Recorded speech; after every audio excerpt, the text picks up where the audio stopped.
Well, what am I gonna do? I am Jennifer. I'm Jennifer. I'm an alcoholic.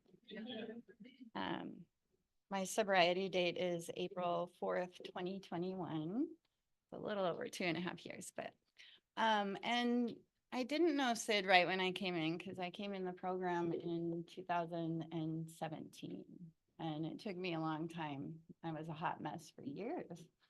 And today I'm really grateful to have the privilege of a purpose today. Like even yesterday, I felt okay in my own skin because I knew I was doing something that was a little uncomfortable for me today. And so yeah, I'm really grateful for Alcoholics Anonymous. I owe my whole life to it. And you wouldn't have heard me say that in 2017.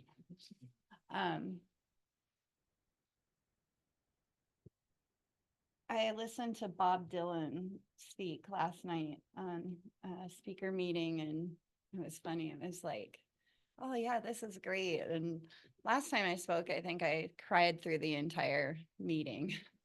Not because I was upset, because I was grateful and my life had changed so much. And yeah, it's a good life today. It's not always easy. And in fact, I'm just coming out of a really pretty deep depression. And I've always been depressed as a little kid. Even I was always irritable, restless, and discontent.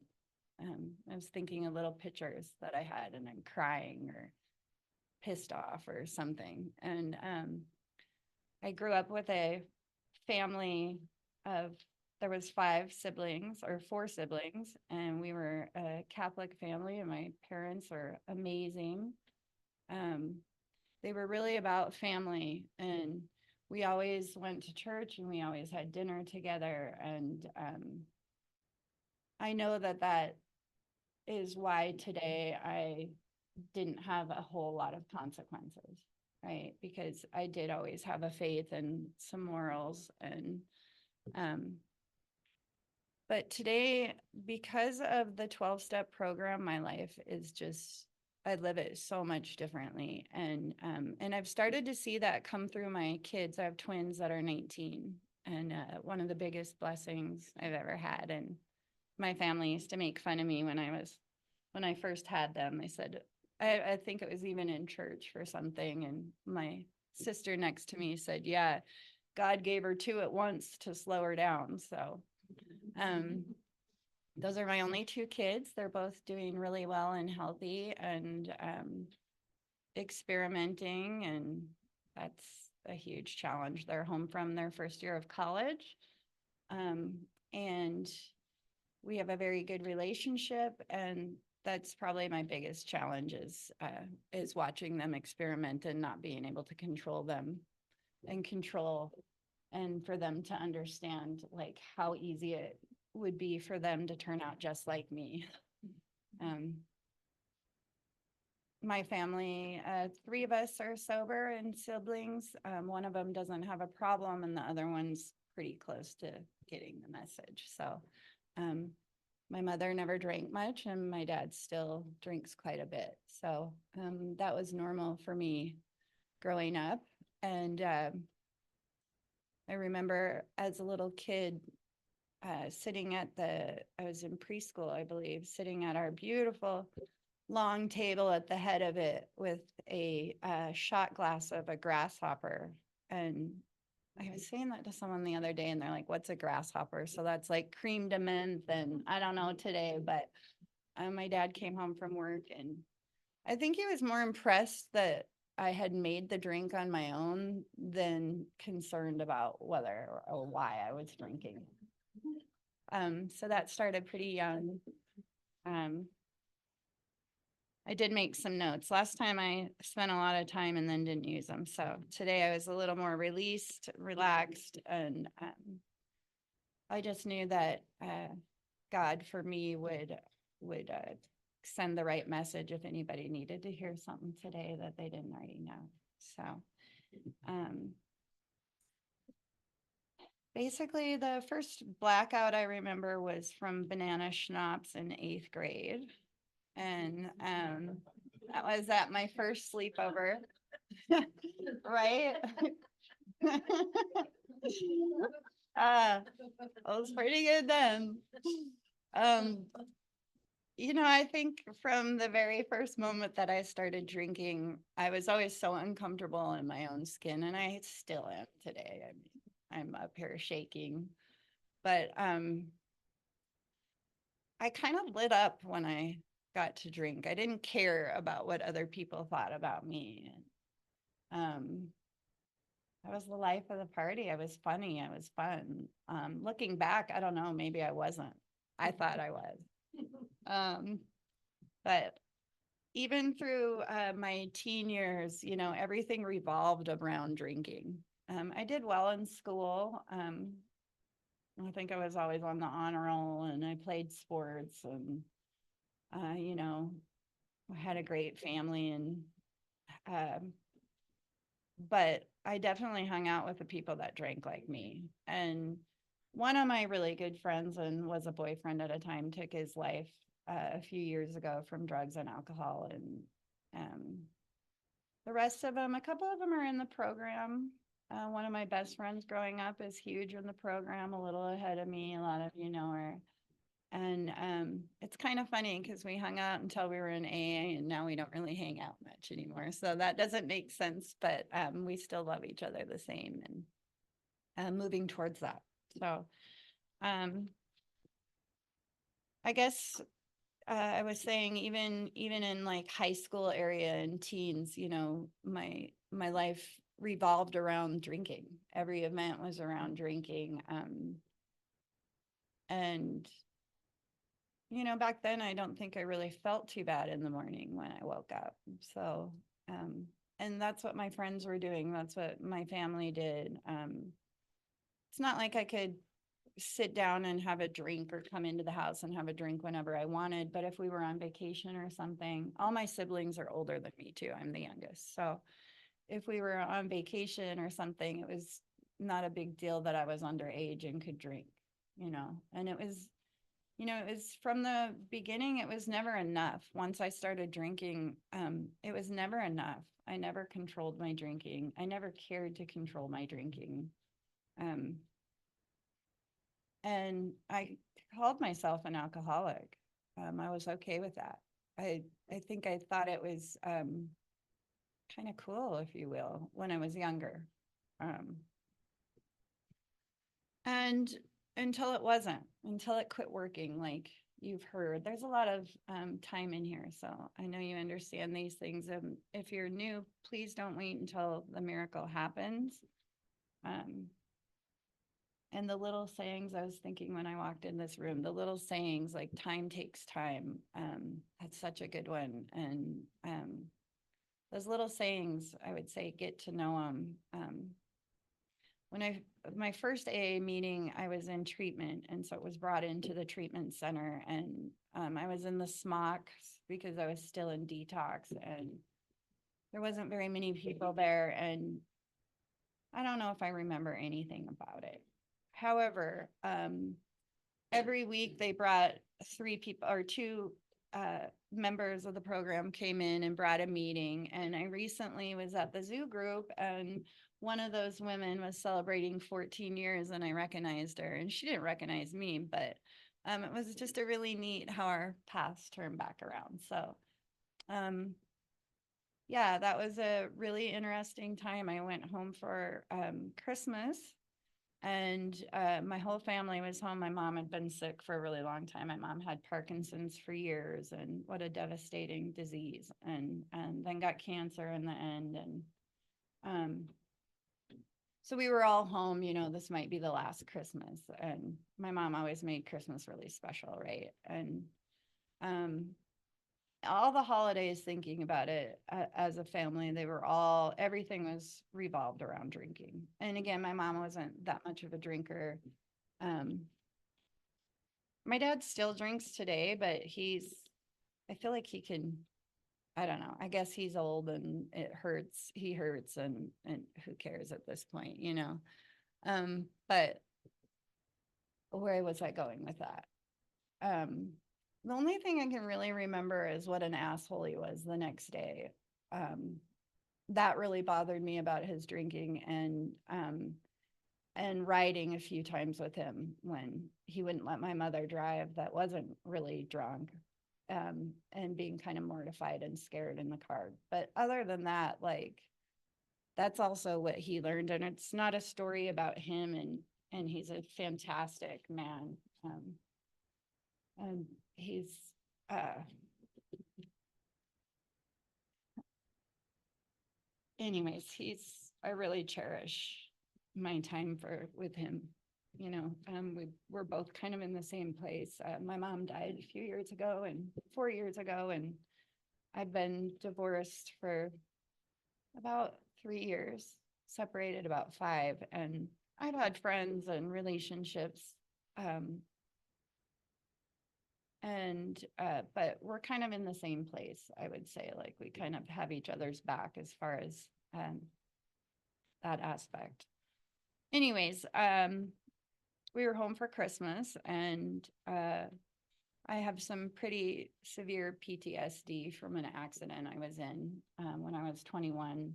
I lived in Miami, and I was from Montana, taking a walk across a 10-lane thing to get somewhere. And I actually got hit by a police car that was on a chase, went through his window and up and over. And so I've had some pretty good trauma since then. But that was always an excuse when we were driving somewhere, was to get really drunk because I couldn't handle my husband's driving. And thank you so much.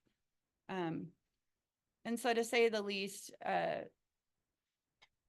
my family always watched my drinking, so I kind of quit hanging out with them a lot because I couldn't drink the way I wanted to when I was around them. And I ended up always drinking way more than I wanted because I felt out of place from them. But this one particular Christmas, in 2017, I believe it was, or maybe it was 16. Anyways, I got really, really loaded on the way over from Missoula to Helena.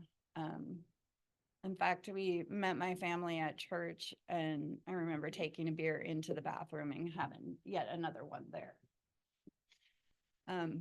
So by the end of the night, I was dressed to the nines because I like to dress nice so that it looks like I'm doing well when the inside's not doing so well. And, by the end of the night, I was asking my nephew to give me more wine. I don't even like wine. And couldn't find the keys to my car. My parents wanted to leave, and they were parked behind me, or I was parked behind them. And it was just this big hassle. And then I about bit it down these clothes and stairs and these high-heeled shoes that I had on. And it was just an ugly night, basically. And remember the next morning, I had a beer first thing when I woke up so I could manage my headache, and went over to Christmas at my sister's, and no one was drinking that day. And my oldest sister and my sister next to me were kind of vacant and talking amongst themselves. And even my nephews that are of drinking age, and it's always drinking at my family. No one was drinking, and I couldn't understand that. And then the next morning, my niece and nephew were going to take my twins to a movie at 9:15 a.m. And I was like, who goes to the movie at 9:15 a.m.? But I'll go with you. And they're like, no, we just want to take them on their own. And well, they weren't really taking them to a movie. They were taking them away from where I was so my family could do an intervention, and had set up a treatment center for me in Great Falls. And I called my sister this morning, Donna, that kind of cornered me in the bathroom, because when everyone came in, I knew what was up, and I was livid at my husband because why couldn't he help me? And I knew exactly what was going on. I knew there was an intervention coming. And so I went downstairs to shower. I was kind of thinking about what my escape route would be, how I was going to run out of there. And my sister said to me, if I had a problem, you would help me, wouldn't you? or would you help me? And I said, yes. And she goes, that's what we're trying to do. So thankfully, uh, I feel lucky today because, um, I am an alcoholic and I get to come to a place like this. And a lot of you I don't know very well, but I know you care about me just like I care about you. And I could go anywhere. Like I really had thought once my kids went to college that I'd be out of Missoula immediately near the ocean and how cool I'd have instant friends in AA, and so even though I came here alone and didn't talk to my sister, that's it this morning, I knew I wasn't alone. And that's a good feeling because at the end of my drinking, I was very alone and very lonely and drinking by myself from the moment I woke up until I passed out. Taking care of two kids, working, running my own business. And I don't think I was anything of a wife, but anyways, I went to treatment. That was an experience in itself. Um, there was the equine horses there, and come to think about it, they had us be in a circle and you weren't supposed to let the horse into the oats, and I let my horse right in. And my family will still talk about that because they were there, and some of them came every weekend for visiting hours, even my brother-in-law. And like I just felt so like they really did care. And back to the horses, I still have problems with boundaries. It's a character defect, and at least I'm aware of it, and I'm working on it. However, let's see, where do we want to back up? About 14 days out of treatment, I kept calling the exit counselor and kind of rearranging my date with her, and I didn't really think I needed counseling, and my husband didn't think I needed after counseling, and little did we know, right? And I went to the 8 a.m. meeting. I was kind of regular there until I relapsed too many times and couldn't go to that meeting anymore. And anyways, a woman walked up and asked me if she could be said she wanted to sponsor me and wanted me to call her at this certain time every day. And I just didn't trust her. I didn't know her. I didn't trust her. I mean, my husband just let my family have an intervention. He was my best friend. How can I trust anyone at this point, right? And I think I'll pause there for a moment. So anyways, that sponsor didn't last long. I drank 14 days later, and I just wanted to read this out of the daily reflection because it kind of hits on that. It says, trusting others. But does trust require that we blind to other people's motives or indeed to our own? Not at all. This would be folly. Most certainly, we should assess the capacity for harm as well as the capability for good in every person that we would trust. Such a private inventory can reveal the degree of confidence we should extend in any given situation. And then from As Bill Sees It on page 44, I am not a victim of others, but rather a victim of my expectations, choices, and dishonesty. When I expect others to be what I want them to be and not who they are, when they fail to meet my expectations, I'm hurt. When my choices are based on self-centeredness, I find I am lonely and distrustful. I gain confidence in myself. However, when I practice honesty in all of my affairs, when I search my motives and am honest and trusting, I am aware of the capacity for harm in situations and can avoid those that are harmful. And I just thought that was kind of nice. We as alcoholics can get pretty selfish. And I hated that when I came into it. I never thought I was selfish. I thought that I was really unselfish, that I felt so bad. Why couldn't you see all I want is your love? And I didn't realize how selfish I was because all I really wanted was my husband to open the side gate when I came home from work so I could drink a few beers before I came in from work, because that's what kind of a mother I was. And my mother never told me I was good at anything except for being a mother. And so that's a pretty powerful thing. My mother never saw me. I mean, she saw me sober for a day. She never saw me sober. In fact, the night that she died, I was had just picked up a snowboard for my son. I was really proud of it, and I was just gonna have one beer down by the river and thought I'd call her. And just saying that out loud is so pathetic, right?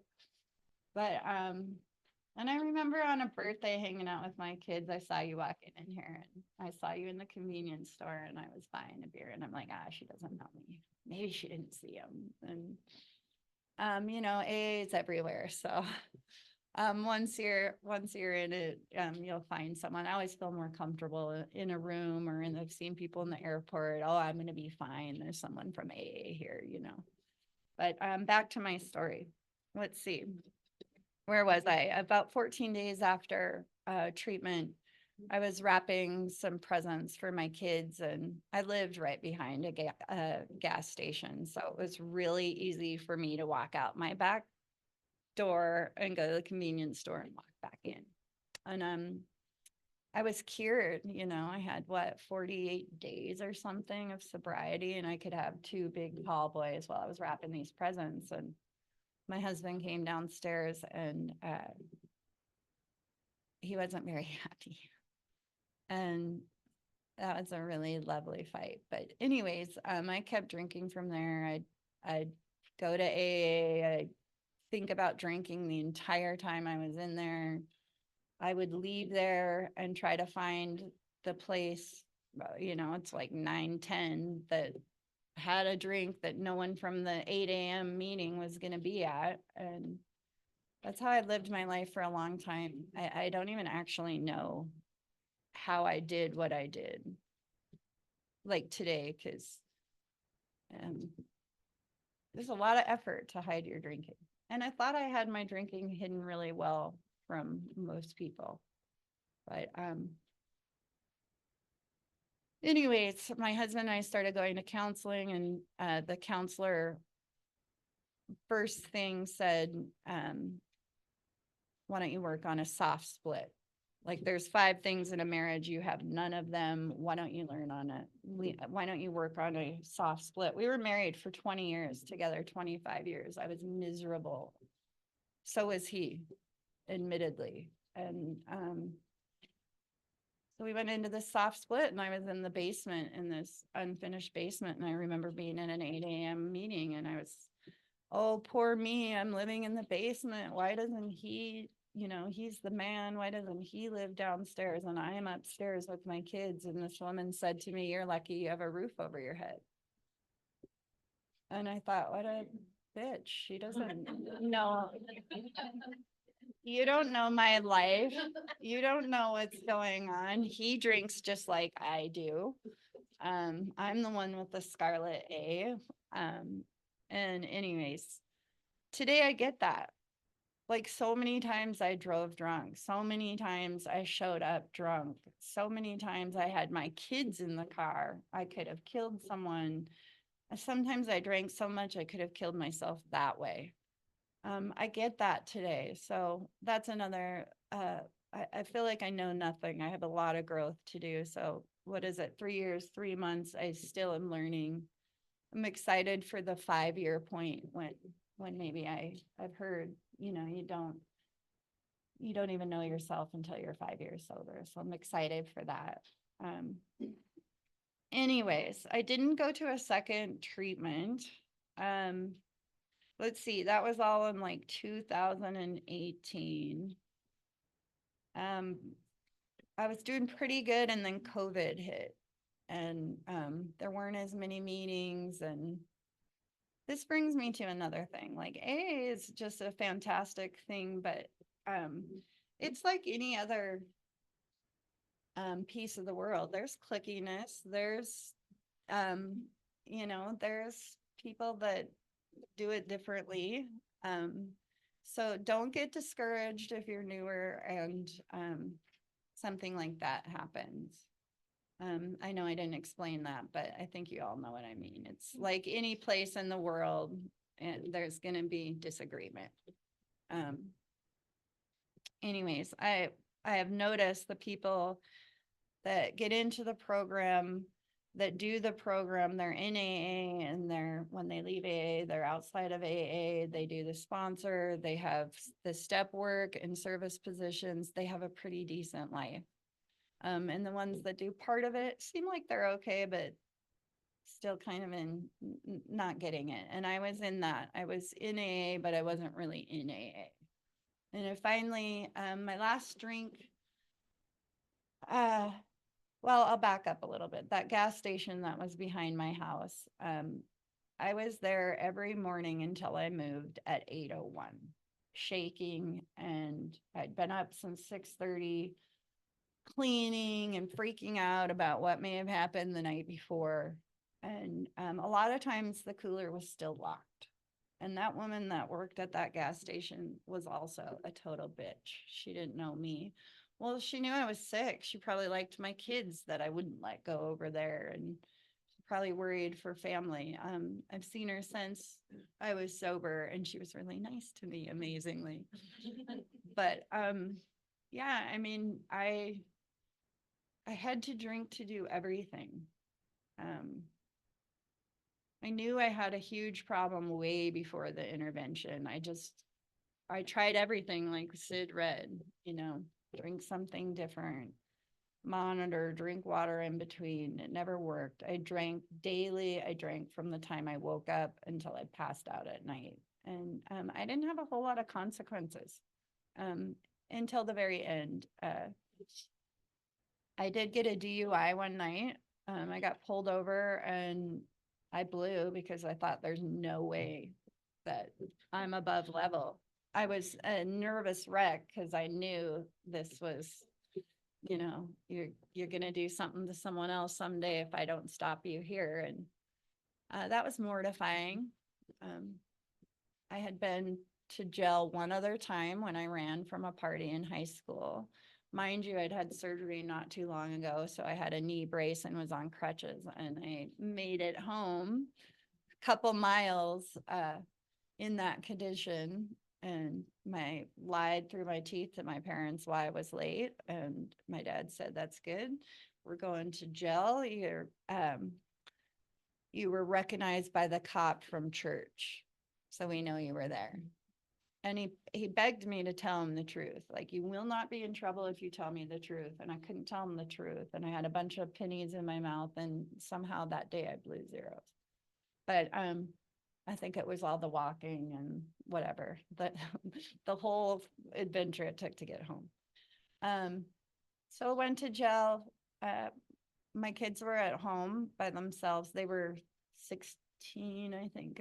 No, that doesn't add up. Like 14 or so at the time. And my husband and I were separated, still married at this point. And I had the kids. I was actually at work doing some work. And because I was still working at this hour, I deserved a couple of beers. And anyways, I made the one call to him. The kids are at home. Can you please go to my house so they're not alone? And he stayed until I got a ride home with the bondsman, and I asked him to go get me beer. And he said, "Don't you have to work really early in the morning? It's really late. You should probably get some sleep." Like, I still didn't get it. And anyways, I finally got it when I went through like 3 or 4 sponsors. My sponsor today is lovely. We're a lot alike, probably better friends than we are sponsee. But she helped me walk through the steps, and I felt like I could trust her and I could tell her my story. And she's always there for me when I need her. And we really understand each other. And yeah, just service position. I go into the Providence Center with an AA meeting just once a month. And I used to go into the treatment and do that. So really like that service position. I've been an opener before, or not an opener, but a greeter. that was good for me. Washing the coffee cups was good for me because it made me talk to people. I'm chronically late, so I didn't come to the meeting late to avoid people, but I never was there on time. And I usually skated out because I'm not a small talk person, really. If you want to talk deep and wide, come at me, but otherwise I just don't have time for the other stuff. I was in a women's meeting the other night, so I'm kind of all over the place. I apologize. My husband left me, if you can believe that. Um, and that was okay. I think a lot of the times I drank a lot because I did want him to leave, but I didn't want to do that to my kids. And he's a wonderful man. He really is, and our relationship isn't great, but I know that we both love our kids so much, and I know they feel that. And they're excellent kids. They're beautiful inside and out.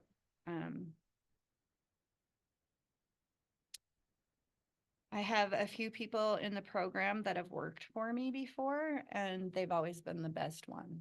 And I think it's because of the program of AA. Right. And I've recently seen my son blow up in my face, and my son's very relaxed and calm and quiet, and blew up in my face a day and a half after his twin sister came home and started taking the show over, right? And I went into the bathroom and took a shower and bawled my eyes out and got out of the shower and getting dressed or, whatever, moving on to my day. And he came in and said, "Mom, can I use your bathroom?" And I said, "Of course." And took a minute, and then he came out and he goes, "I didn't really need to use the bathroom. I needed to come in and apologize to you."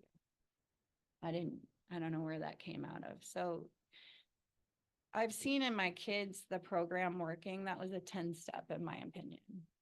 He didn't need to come in. I mean, he could, it's good that he apologized, but he's late like me also. He can work on that. But I was in a women's meeting the other night, and this wonderful woman said, when I was drinking, I did a bunch of things that I never intended to do. And the things I intended to do, I never got done. And that was me to a T. I had so many intentions. And so today, my intentions are way different. And just like yesterday, I worked, cleaned up. I was okay with being at work. Came home, cleaned my house for my completely too capable 19-year-olds, did their bed and their laundry and all this stuff because I'm still trying to make up for all of this, and put a pot roast in a crock pot. And, at one point I was like, "You're doing pretty good today. Like, and you're sober." And that was good. I don't often compliment myself. I'm really quick to cut myself down and to have a lot of shame. And I will say that when we went to eat the roast, I had left the bottom plastic paper and stuff on. So, so that went to waste. And anyways, yeah, oops is right. Maybe doing too many things at once. My last drink was, I was going to Arizona. My parents lived down there, and in the winter, and they had been going there for about 10 years. And this was the first time that I would go visit since my mom died, and I was nervous. And he got really drunk, and I passed out, and I didn't wake up to make my plane the next day, and my kids didn't wake up, and we raced to the airport. I think our takeoff was 7:10, and we got there at 7. And so we rescheduled for the next day. And these are my kids. Because they had the day off, we were going to go visit my grandpa. Because we missed our flight, they went to school. Like, I would have never done that in high school. I would have never done that. They went to school, and I was, of course, never going to drink again, but I drank again and blacked out again. But luckily they set their alarms, and luckily I knew that was what was going to happen. So I had a few drinks available for me in the morning so that I could get to the plane without shaking. And I knew it was my last drink. I told myself that, and we made it. It was 104 that year in April in Arizona. And it was a really interesting Easter. Like Easter used to be all my mom's family, and they're Slovenian, and there'd be an accordion, and it was just a drinking party from Friday through Sunday. Right. And this Easter, we're going to Arizona. It's super warm. My mom's gone. It's COVID. So we watched the mass on TV, and that mass, I swear to God, was talking to me. It felt more like an AA meeting. And I can't remember what it said, but I'll never forget that. And I haven't had a drink since. My family is really supportive and proud of me. And I think my kids are too. This going through the steps, the 9th step, that really brought my husband and I's relationship around. I wrote him a letter of amends, and he called me crying and said he was really thankful that I found a way. And so my big consequences were missing out on things in my kid's life. My husband left. That was there was ugly, ugly fighting for years in front of my kids, and I'll never be able to take that back. And I got the DUI. But I worked for myself, so I just about gave my job up and handed it over to my husband at the time. And I didn't do that. My addiction counselor that I was going to was complimenting me at 6 months and reminding me, you were about to do this. You were about to let everything you believe in be handed over to this person, and look at you now. And that kind of stuck with me. Definitely the steps over and over have helped. The fellowship in these rooms, boy, I didn't know how to live. All I knew how to do, I couldn't go hiking. I couldn't go for a run without drinking first. I'm a very active person, but I had to drink first. I didn't know how to do anything without a drink. And today, I'm not saying I haven't wanted a few times to have a drink, but it's not an obsession anymore. And I feel good when I wake up most days. And yeah, I can't believe where I was then and where I am now. And like I said, I didn't have a whole lot of consequences. I think, I heard it in a meeting once before I was done drinking. Like, you don't have to go to your bottom level. You don't have to hit rock bottom and lose everything to quit drinking. And I was like, oh, I'm going to be that person. And that was before the DUI. So that progressive, fatal, and what's the other one? Primary, progressive, and fatal disease. And it's a disease. I'm glad that I have another autoimmune disease that is funky too. Like if I eat something weird, I'll blow up. Or like today, I'm in crazy amount of pain because of the food I ate yesterday. So it's interesting that I would put poison in my body for so many years to relieve my mental state, yet it was killing me, and I didn't get that. So I'm really thankful for that today, and that I do have this disease, and that there's a solution, and this is the only solution I found for me. I tried 1,000, if not more, times to quit drinking on my own. And I don't know, I guess we're getting pretty close. Let's see if I have anything good to say. But yeah, I don't have this dark, like, oh, I spent time on Skid Row or anything, or, but there's a lot that I don't remember too that's coming up too that's kind of haunting. And a lot of, I think the biggest thing is that, I never felt like, I remember my mom asked me one time, and I'll kind of close with this. She said, why do you drink? And I just said, I never felt like I was good enough at anything. And then I don't care. And the sister, same thing. Why do you drink? Do you drink because your back hurts so bad? Do you drink because you hate your marriage? Do you drink? And I drink because I'm an alcoholic. That's why I drink. And but yeah, all those things were a good excuse to drink as well. Anything was a good excuse. But that went by kind of fast for me anyways.